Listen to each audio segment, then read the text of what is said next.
नमस्कार मंडळी, किती दिवसातून ब्लॉग बनवायला घेतला आहे. तर चला, माझी मस्तपैकी पूजा झालेली आहे, अभिषेक केला, देवांचा रांगोळी काढले आणि गुरुवार होता तर त्याच्यामुळं पोथी वाचायला घेतलेली. पोथी वाचायला बसली तोपर्यंत नित्यांश उठला झोपवलेला त्याला. मग त्याला घेऊन आली, बसल्या माझ्याजवळ आणि कसा माझ्याकडं बघतोय आणि कसा माझ्या तोंडात हात टाकतोय आता तुम्ही बघाच पुढं.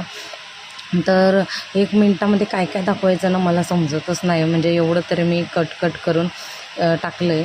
बघूया आता. पोथी वाचून झालेली आहे. इथं नाश्त्याला होते आमच्या इथं साबुदाणा वडे आणि इथं दीपाली बनवत होती साबुदाणा वडे.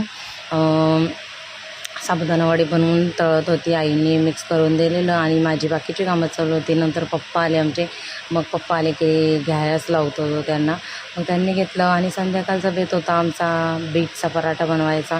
आणि आमचं हेच डिस्कशन चालू होतं की दीपाली बोलते मी पहिल्यांदा खाणार आहे, मी बोलते मी पहिल्यांदा खाणार आहे. इकडे दीपालीचे आईवडील आलेले आणि गौरांश करत होता, यो इकडून आवाज येत होता. इथं आमचा बीटचा पराठा रेडी आहे. तर आजच्या व्लॉगमध्ये एवढंच. भेटू आपण पूर्ण